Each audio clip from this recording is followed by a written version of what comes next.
मैं doctor Harish Malhotra civil surgeon Patiala अज 13 जुलाई को दसना चाहना कि देर रात प्राप्त हुई रिपोर्टों चो साडे कोल 59 होर केसिस पॉजिटिव आए ने, जिन्हां चो 35 का ताल्लुक पटियाला शहर नाल है, 5 नाभा दे ने, 5 राजपुरा दे ने, 3 पातड़ा ते 2 समाना दे ने, ते बाकी मन दा 9 जिहड़े ने वो आस पास दे पिंडां दे ने।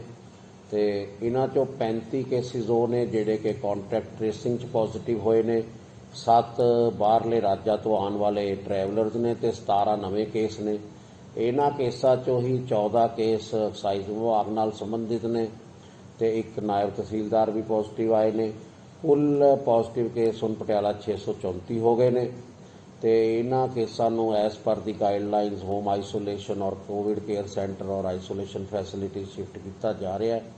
मेरी फिर पटियाला वासियों नूं अपील है, कंटेनमेंट जोनां च अपने आप नूं सीमित रखो, बेलोड़ी मूवमेंट ना करो, hand washing with soap and water और सोशल डिस्टेंसिंग मेनटेन करो, मास्क पहनो। कंटेनमेंट जोनस भी जिहड़ी लगाई हैं तुहाडे फायदे वास्ते है, और अगर तुसीं चाहते हो कि वो जल्दी खत्म हो जान तो तुहानूं उस च भी अपने आप नूं पूरा जज्बे नाल कंट्रोल च रहना पएगा, नहीं तो यह फिर नवे केस आते हैं तो अगे तो अगे वधदी जाणगियां ते तुहानूं भी इस च किसी तरह की तकलीफ हो सकती है। तो बेहतर यही है कि सरकार के दिशा निर्देश मुताबक, गाइडलाइनस मुताबक समूह साडे हैल्थ वर्कर नाल स्टाफ नाल कोऑपरेट करो, जिवें भी सैंपलिंग या हिस्टरी तुहाडे तो लैंदे ने, सर्वे ले जाते हैं। और एक फिर मैं कहांगा कि जिहड़ा ये ऑडियो या वीडियो वायरल हो रहा है कि सरकार डॉक्टर्स नूं पॉजिटिव केसां वास्ते पेमेंट्स कर रही है या हो रहा है, ये निखेधीयोग गल है, बिल्कुल गलत है, बेबुनियाद है। ये जस भ्रम पैदा करने वास्ते है।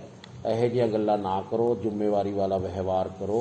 समाज का हर प्राणी उन्ना ही जिम्मेवार होना चाहिए ताकि कोई भी गलत बयान नाल अपने भाई बंधुओं को कोई नुकसान ना हो।